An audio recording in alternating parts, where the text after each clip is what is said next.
देश की राजनीति में प्रधानमंत्री नरेंद्र मोदी के अलावा भी एक और एम फैक्टर है। जी हां, हम बात कर रहे हैं मायावती यानी बहन जी की। पिछले 10 सालों से एक तरह का वनवास काट रही मायावती अब वापसी का रास्ता ढूंढ रही है।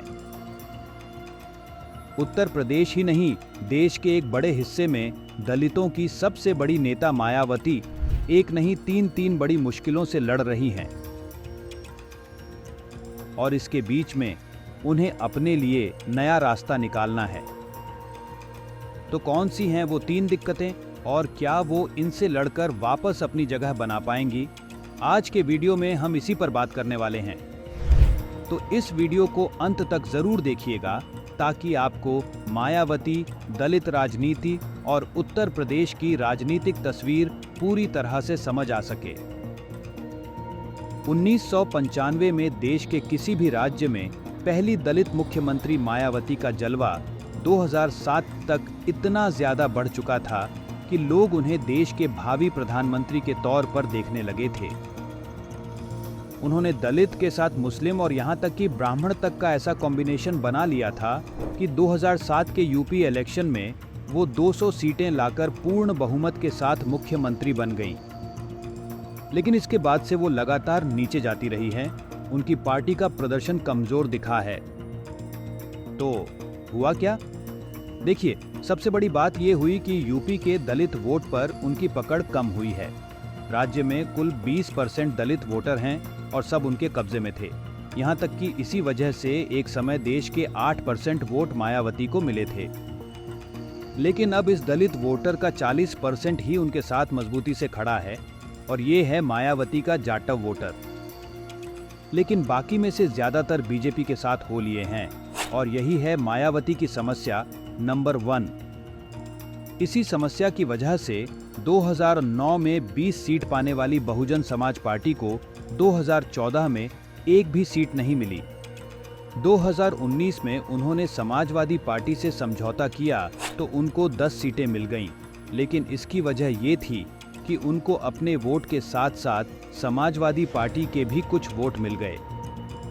लेकिन दिक्कत ये हुई कि समाजवादी पार्टी को सिर्फ 5 सीटें ही मिली और कहा यह गया कि समाजवादी पार्टी ने तो अपने वोटर से मायावती को वोट दिला दिए, लेकिन मायावती की बीएसपी के वोटरों ने समाजवादी पार्टी को वोट नहीं दिया। और यही है मायावती की समस्या नंबर 2। एक समय अपने वोटरों पर पूरा कंट्रोल रखने वाली बहन जी के बारे में अब कहा जा रहा है कि वो अब अपने वोट ट्रांसफर नहीं करा पा रही है। अब उनमें वो पावर नहीं रही कि वो जिसे चाहें वोट दिला दें। लेकिन जैसा हमने पहले कहा कि यूपी का जाटव वोटर आज भी बहन जी के कहने पर ही चलता है और यूपी में इस वोटर की संख्या 8 से 10% तक है। हालांकि बीएसपी का कहना है कि उसके पास 13% से भी अधिक वोट हैं। अब जहां 40% वोट पर सरकार बन जाती हो, वहां 10% या उससे अधिक वोट वाली पार्टी का महत्व तो है, लेकिन सवाल इसमें और वोटरों को जोड़ने का है।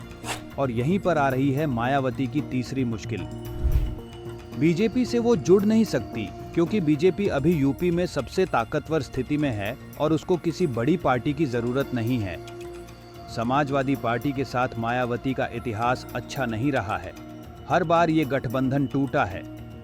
कांग्रेस के पास राज्य में लीडर नहीं बचा है और उससे भी बड़ी बात कि दानिश अली समेत कुछ विधायकों को तोड़ने के लिए बीएसपी कांग्रेस से नाराज है। शायद इसी को समझते हुए मायावती ने किसी भी पार्टी से चुनाव के पहले गठबंधन न करने का फैसला किया है। वो कह चुकी हैं कि कोई समझौता करना होगा तो चुनाव के बाद होगा। इसका मतलब ये है कि वो चुनाव में अपने बल पर जाना और अपनी ताकत दिखाना चाहती हैं। जाटव वोट के अलावा उनको भरोसा है कि मुसलमान जिस भी सीट पर उनकी पार्टी को जीतता देखेगा, वो बीजेपी के खिलाफ बीएसपी को वोट देगा। यही नहीं, वो ब्राह्मण वाले अपने पुराने प्रयोग जैसे कुछ नए कदम भी उठा सकती हैं।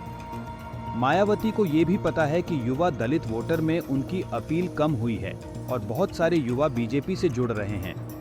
अपने भाई के लड़के आकाश आनंद को पार्टी में अपना उत्तराधिकारी बनाना इसी वोटर को आकर्षित करने की कोशिश माना जा रहा है। पार्टी ने ऐलान कर दिया है कि वो यूपी की 80 में से 65 सीट पर अकेले चुनाव लड़ेगी। अब राम मंदिर बनने के बाद यूपी में बीजेपी को जिस आंधी की उम्मीद है, उसमें बीएसपी और बहन जी क्या करेंगी, ये देखने वाली बात होगी। और इसी से तय होगा 68 साल की मायावती का आगे का करियर। तो ये था हमारा आज का एनालिसिस। आपको कैसा लगा ये वीडियो, हमें कमेंट करके बताएं। और इस चैनल को अगर अभी तक सब्सक्राइब नहीं किया है तो ज़रूर कर लें। साथ ही इसको ज़्यादा से ज़्यादा लोगों से शेयर भी करें, ताकि राजनीति पर हमारा एनालिसिस और लोगों को भी मिल सके। नमस्कार।